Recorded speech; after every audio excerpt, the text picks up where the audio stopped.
that, old man? You want a piece of me? Do I feel lucky? Well, do you, punk? Good morning, Vietnam! I love the smell of napalm in the morning. You're gonna need a bigger boat. I feel the need for speed. I wish I knew how to quit you. Love means never having to say you're sorry. You do. You'll shoot your eye out, kid. Happy Tuesday evening, guys. We're doing this a little different. Just had to pull some things around, and we are good to go.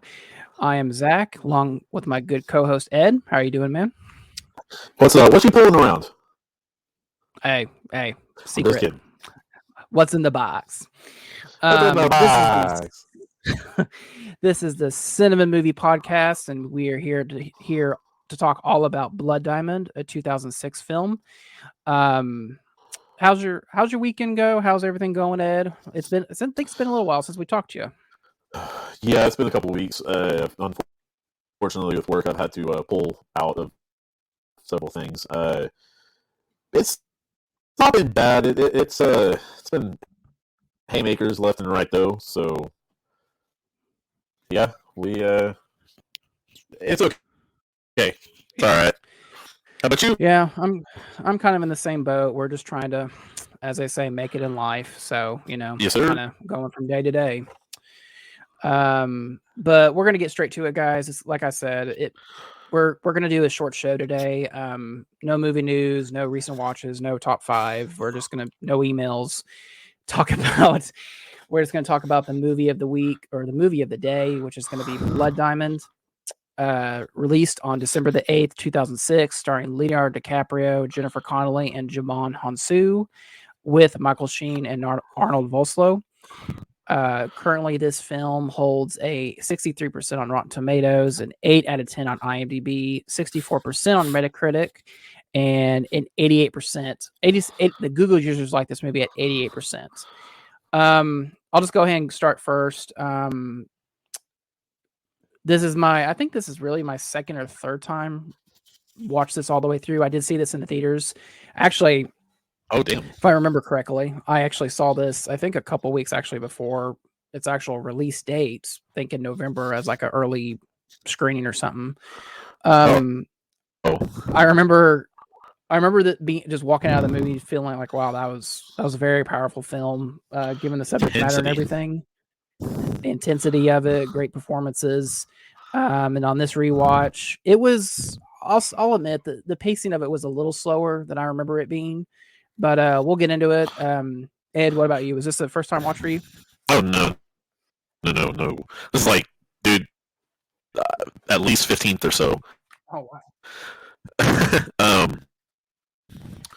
Let's see. The first time I watched this had to be maybe a few weeks after it came out on DVD, or Blu-ray, I guess, whichever. But yeah, 2 weeks after that, and yeah, it was kind of just like all right, Leonardo DiCaprio, Djimon Hounsou, and all of them, sure, why not? But, and yeah, we've got to agree, man.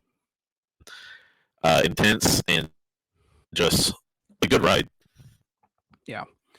The movie starts off is about the diamond industry and how, quote unquote blood diamonds kind of make it onto the market, and how Jennifer Connelly's characters basically are kind of insight into that world. Leonardo DiCaprio does play Danny, who is a diamond smuggler who, he's kind of the link in all this between getting the diamonds out of Africa to the big companies that get onto the market at the diamond stores. Go ahead. That'd be a weird insight, but did you kind of think he might have had HIV? No, I mean they joke at it a little bit, but I don't think he did. No, I don't know. Like I said, weird insight, but yeah. And mainly it's because of the first girl, the lady of the night that talked to him. Yeah. He was like, nope, been told that before. It's just like, oh, whoops. What? Yeah, I mean, yeah. You give something away? Like you said. Yeah, I mean, I kind of agree, maybe, but I mean, I think that's kind of an inside, like, I think that, I mean, AIDS was definitely predominantly around during that time. So, I mean, I think they had to just make light of the situation. So, Yeah. yeah, we open up on Sierra Leone, 1999, saying that rebels have kind of taken over different parts of Africa, especially this region of the continent. And we get introduced to our quote unquote hero or our victim, whichever way you want to say it, Solomon Vandy, played by Jamon Hansu. And he, I think in that type of situation, I think he has kind of like the perfect life in a certain way. He has the son that really wants to do good, graduate, be a doctor, the family, the baby, the wife. And I mean, I think in all types of situations that, unfortunately people over there have to deal with, one day it's good, next day, your village gets literally slaughtered, and the RUF militia group kind of just take over. Yeah. It's kind of cool with that and the little flashback scenes that he has to his old friend. Mhm. Uh, Especially when he does find that kind of blood diamond, basically. Yeah. Hey, Ed, I know we're having technical difficulties, folk. If you unplug your mic, would you be able to talk through the computer?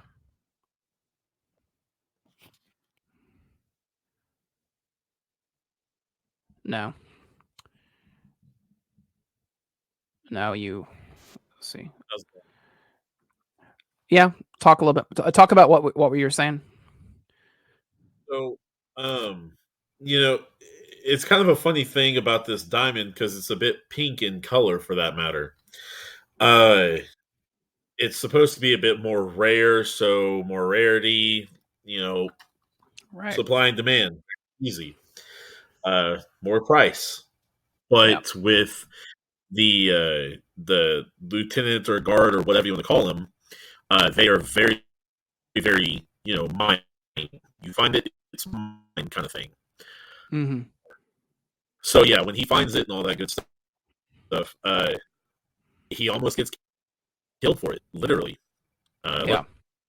Luckily, unluckily, I guess. But yeah, his village starts to get ran through, and Yeah. and he kind of gets away. So Yeah. Unfortunately, really, his son does not get away, and unfortunately, he becomes a child soldier in that situation. Kind of gets told from our perspective, from the audience perspective, he gets told false lies in order to believe a cause that is pretty much unwinnable by a certain degree. yeah, And the way all kind of the three stories, you have Solomon Vandy, you have Danny, and then you have Maddie, played by Jennifer Connelly. The way they all kind of eventually lead up into one story is that Solomon comes across, really, Danny gets arrested from smuggling diamonds across the borderline. He goes to jail. Solomon, he gets caught up after the army kind of quote unquote destroys the rebel camp, in which it really doesn't. But he gets kidnapped, and he talks the main general that gets injured, who's wanting the diamond, um, asks him, "Where did you bury it?" That's the biggest stone I've ever seen. And Danny in the jail gets wind of it, gets Solomon out, and they kind of meet there.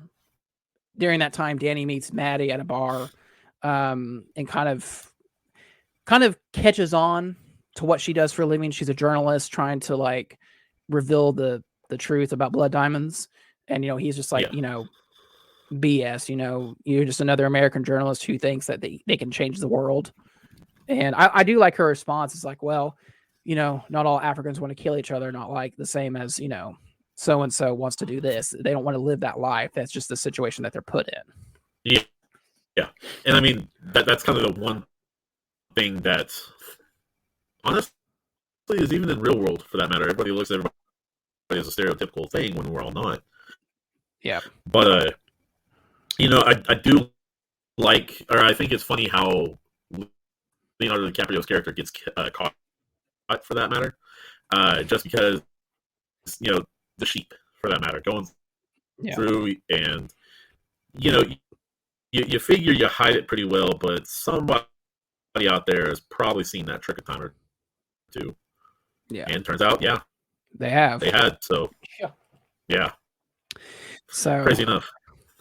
What do we think about Leo's character, Danny? I think he's kind of like the type of scumbag type of character that you want to root for in a certain way. Like, what he's doing is wrong, but he's literally using Solomon to get to the diamonds, and is basically that's his whole storyline and his redemption arc, which we'll get to at the end of the story. But I like his character, but I can see if he's someone that's never seen this movie, they watch it for the first time and say, "Wow, he's kind of he's not a good person at heart." Right. Yeah. So, I mean, he definitely is in it for the business side of it, not really the moral side of it, or morale side of it, I guess. Which I guess is understandable. Whatever, but he does very well at being that character. Leo does very well at pulling it off, like usual. Yeah. But lean back a little bit. The accent too. Yeah, the accent. I noticed that his accent kind of changes when he's talking to different people, whether it be Solomon or Van or Maddie or the general, whatever. He changes his South African accent just a little bit at each time at different points in the movie, and I think that was kind of a good character trait to have. I was about to say, because with the general, I think he was kind of talking slang to him that the general would understand more than, or commander Zero or whatever. Yeah. Would understand, for that matter. Colonel. Because he's a colonel. Oh, okay, colonel. Because it's kind of like, you need to take me seriously because I know how y'all do, kind of thing. Not necessarily like I'm making fun of y'all, but yeah. And I think, and let's get into Maddie, who I think Jennifer Connelly, I think she plays the character well. I think, she's definitely someone that wants to help people. I think that, she's not in it for the glory. She's not in it to win a Pulitzer Prize winning story or whatever. She's there to, get awareness out to the situation that these people are going through. And I think I like how she calls out Lee on his bullshit. It's like, dude, you're not in it because you don't care about his family. You don't care about, trying to get his son back. All you care about is his diamond. And if you don't give me the details about how this industry works and what your job is in all this, then no one's going to care and nothing's going to change. And like, I like the line of, some people may cry. They might even write a check, but it's not going to stop it. And that's the thing that it's kind of a reality, for that matter. It really is, people lift a finger, but not actually go and do something. Yeah. Sit back in your chair a little bit, Ed. Say something else. But as we progress through the movie, they do finally find the son, for that matter, and the son's basically kind of like in that militant mind of sorts. Yeah. And holds them both at gunpoint, for that matter. Luckily, the dialogue in there kind of puts it. He basically goes up to him and kind of calms him and is like, "Look, man, you are this, and you are of this. You're my son. You're of this. Oh wow. You are the tribe. You're a part of my tribe. You're part of my family. Yeah.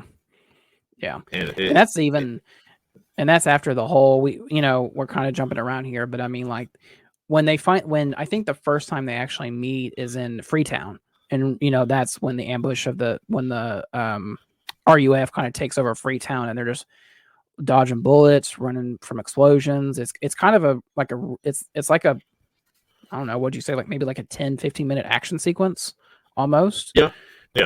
And really well Pretty good done. length. I mean, yeah, I mean, it's really well done. You can definitely tell the horror of the situation that, I'm sure that's happened multiple times in Sierra Leone where they're at different points in time. And, these people, they're just trying to live life. And, these militia groups, they don't care. They don't care what side you're on. They don't care what you're doing during the day. If you're in the way, you catch a bullet, too bad. I mean, sad Pretty as much, it is to say. Pretty much, yeah. A lot of people don't understand in different parts of the world it is not what we have at all. Like, yeah, human life. People think human life isn't cared about here. I guarantee you, human life that isn't cared about here would nowhere near be cared about over there. And I'm not even just saying like South Africa. I'm saying at all points of the world. Like we've got it pretty good here. Yeah, I mean, I totally agree. I mean, there are aspects of the world, there are parts of the world that they don't. The concept of human life doesn't really apply to them. It's very much like a, kind of like a cow. Yeah. I mean, use you until. Well, no, yeah, I agree. The diamond mine sequence scenes where they work until you can't work anymore, and then you get shot and buried in a hole. Or if you think you can get away with trying to steal something, you're shot on the spot. I mean, that's happened. I've seen that not only in this movie but different other movies as well. Yep. And it's a crazy thing. Yeah, it really is. Like I said, let's talk a little bit about Leo at this point in his life, because I wanted to bring this up because I know this was a big controversy at the time, because this was the same year that he did the Blood Diamond and The Departed, and there was a lot of controversy about what role. I know he was nominated for both roles at the Golden Globes, but he was nominated for an Oscar for this one, and Jamon Hunsu. This was nominated for Best Actor, Best Supporting Actor for Jamon Hunsoon, Best Film Editing, Best Sound Editing, and Best Sound Mixing. It didn't win anything, which is kind of a shame, kind of a bummer. But that was the year of The Departed, so if you're gonna lose, you better lose to a very good movie, And Leo just lost to himself, so he didn't essentially care. But yeah, I mean, do you think his performance in this is better than The Departed, or vice versa? I've seen both of them plenty of times, and I would have to say I think he's better than The Departed, to be honest. I don't think he's bad here. I don't think he's not who he is in this movie. It's not necessarily a negative against this movie. It's just a positive for that movie. That's all. Yeah. I mean, they're two very different characters. One is basically living his life on the fear of, if I get caught, I'm going to get brutally murdered. But, in a certain way, if Danny gets caught in this, he told Maddie, if you write the story and before I'm out of the country, I'm dead. So in a certain way, it's kind of the same.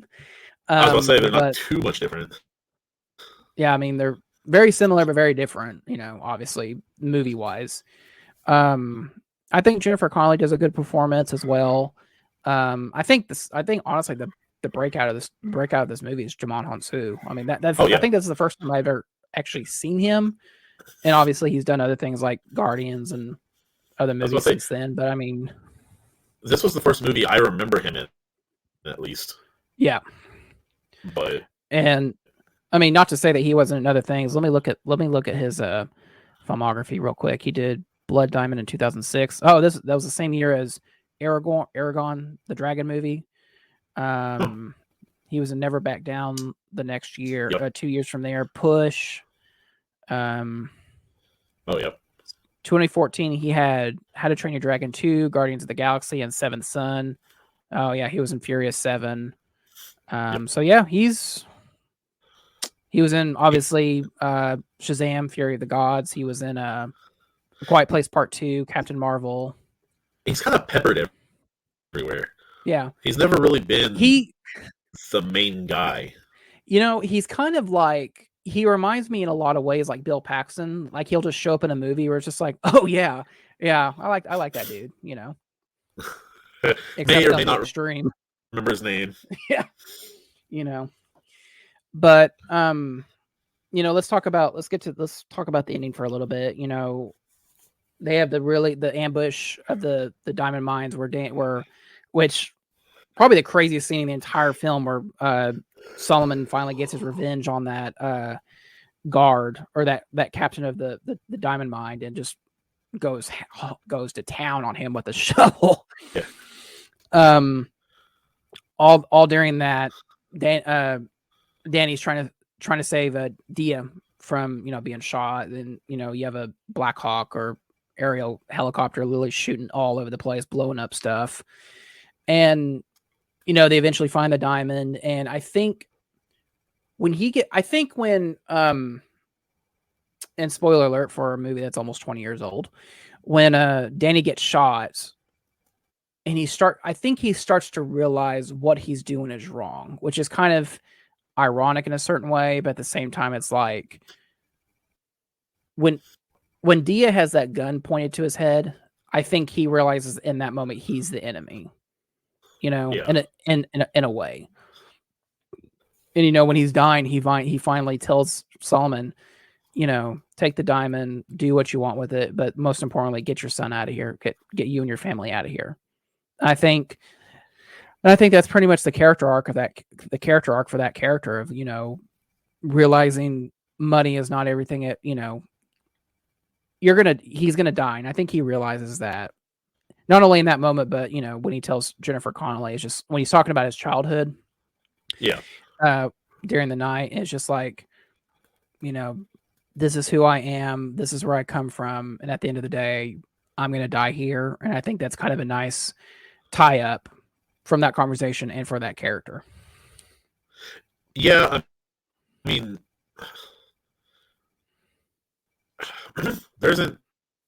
like, you kind of wish he got the happily ever after the redemption arc, for that matter. Yeah.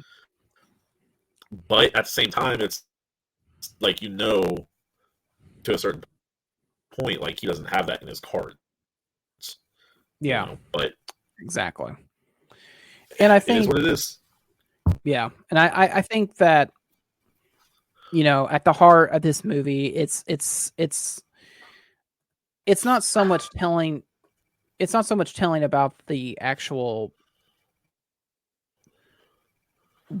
it's not about the fiction of this. It's more of telling the story of, look, you know, this is quote unquote a fictional story, but this is real. This is happening every day. It's probably, you know, this movie, like I said, it's almost 20 years old, and it's probably still happening, you know, at this point. Oh yeah. And well, I mean, unfortunately, that's just. No, I was just gonna say, it's just unfortunate. It's unfortunate that it's still going on, you know, almost 20 years later. Well, I mean, you have lithium mines, you have probably diamond mines as well. You have different things like that are considered valuable resources nowadays. Yeah. That not everybody thinks, where does this come from, kind of thing. Not everybody is like, you know, understanding of how much blood, sweat, tears, and possible fatalities come from that smart car, or that engagement ring, or, you know, different things like that. Right. Because, you know, we're holed up in our house, and it is what, unfortunately, yeah, you know, out of mind kind of thing. And yeah, and I mean, it, like I said, I think this is a film that, in the scope of Leo's career, I really do think it's kind of been forgotten. you know, because obviously you had The Departed the same year, and I think let me see. Let me look at his filmography real quick because I'm kind of curious to see what came after that. Leo. While I'm looking it up, Well, I mean, you've got Wolf of Wall Street. You've got what okay. is it? You have he did 2006, The Departed, Blood Diamond. The year before that was The Aviator. 2007 he had The 11th Hour, which is a documentary about climate change.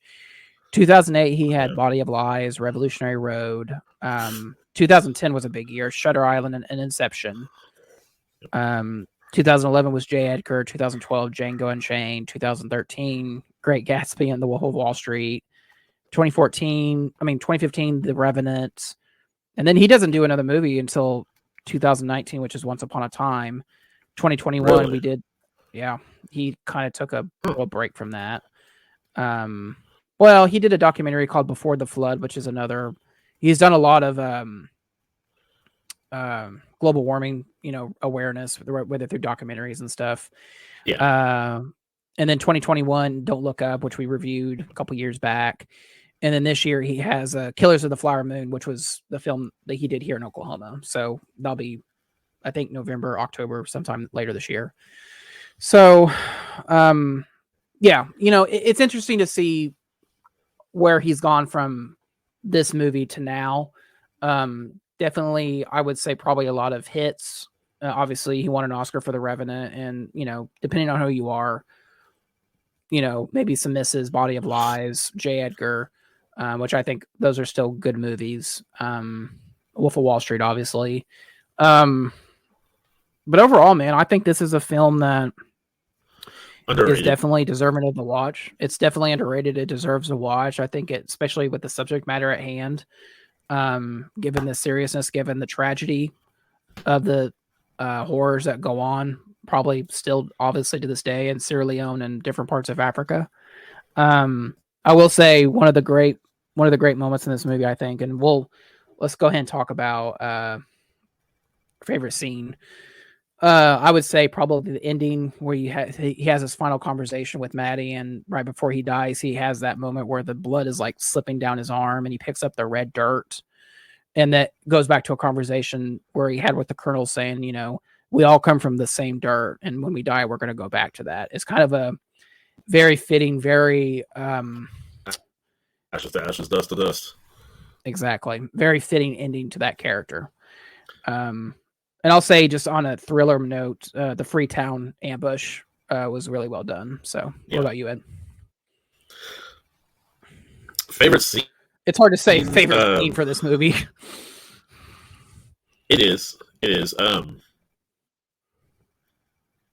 Probably one of my top two is the dialogue between father and son, when son finds father again, you know, has the gun pointed at him and all that. That's one that I think is a little more powerful than most. And then the other, I think, is probably, I would say, the scene where Leo goes up to, I forget his name, but he's trying to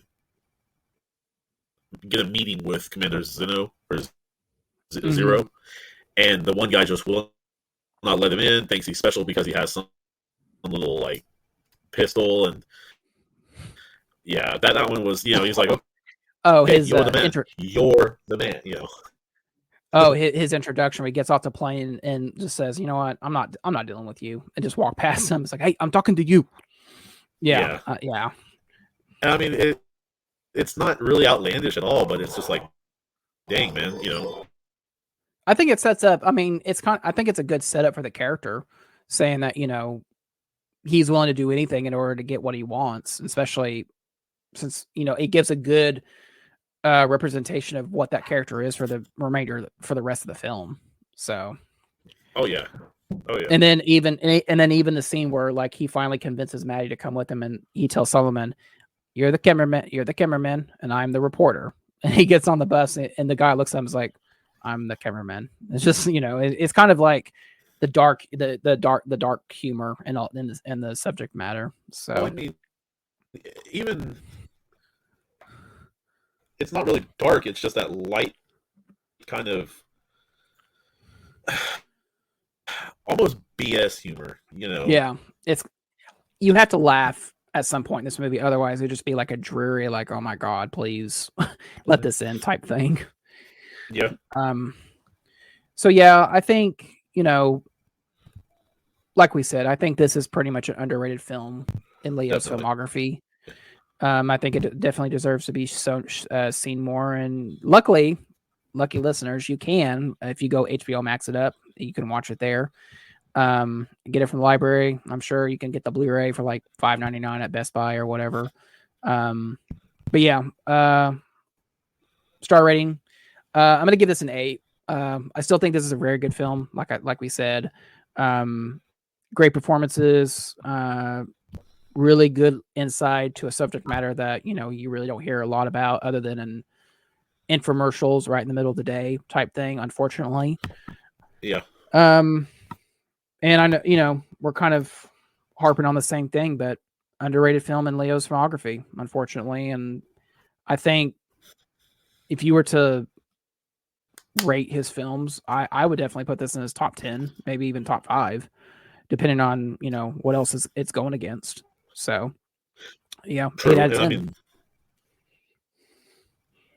I would definitely say this is underrated 100%.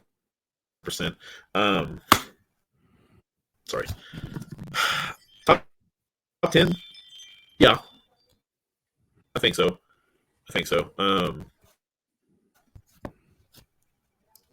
I will say, I will agree with you on 8. I think it's definitely got a little more potential. I think it's definitely got things it needs to work on. But at the same time,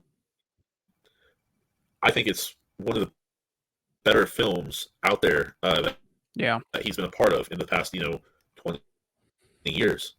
Yeah. So. Yeah, I mean, it's a shame that this came out the same year as Departed, because I think this would have had a little bit more of an Oscar chance. But, you know, The Departed is such a, you know, we did an episode on it way back in the day, and it's you can make it. I mean, yeah, I mean, you can make an argument that it's one of the best crime movies, one of the best Scorsese films, best Leo films, and I couldn't argue with that. Yeah, I would agree with that. I mean, honestly, you could say it's one of the best Leo, one of the best Damon, and maybe even one of the best Mark Wahlberg too. You know, there's a ton of it. Jack Nicholson, yeah.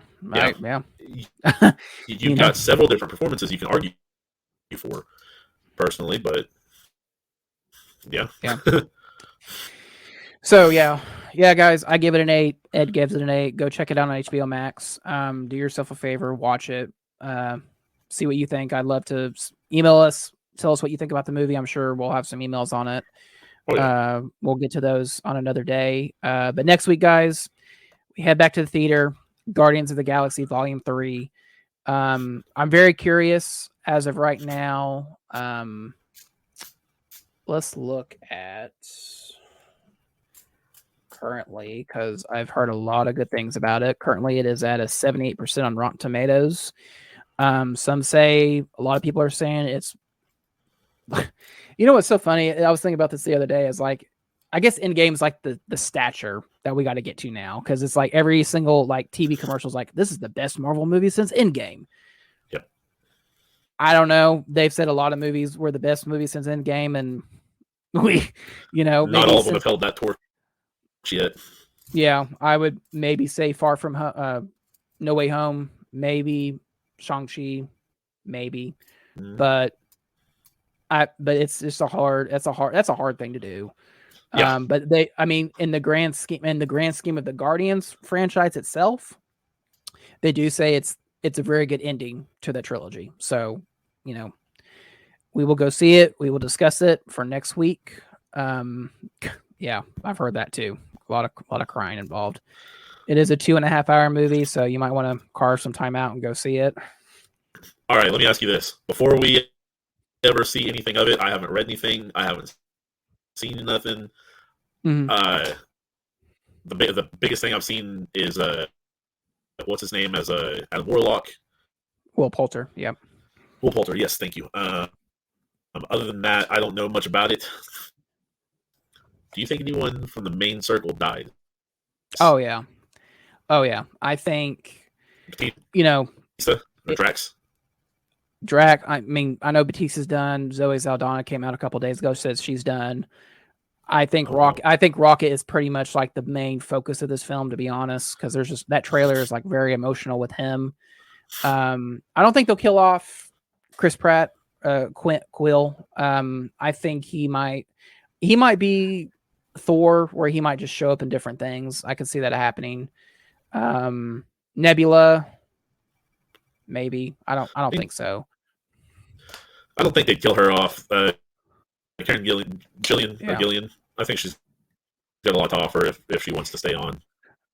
Yeah, I do think that Rocket and Drax are going to be the main to go, truthfully, just because of contractually and storyline. If you really think about it, I mean, we'll get into it next week, but yeah, Rocket was the only one to really, other than Nebula, to survive the snap, and so technically he's lived 5 years longer than all of them, and I don't know what that is in raccoon life, but it can't be good. So, I mean, truthfully, yeah. So we'll talk about it. We'll discuss it. We'll give you ample warning when we get into spoilers. So that'll be the topic for next week on the Cinema Movie Podcast, Guardians of the Galaxy Volume 3. Until then, Ed, any last words? Any last thoughts on Blood Diamond? Don't stick diamonds in a sheep's neck. Yeah.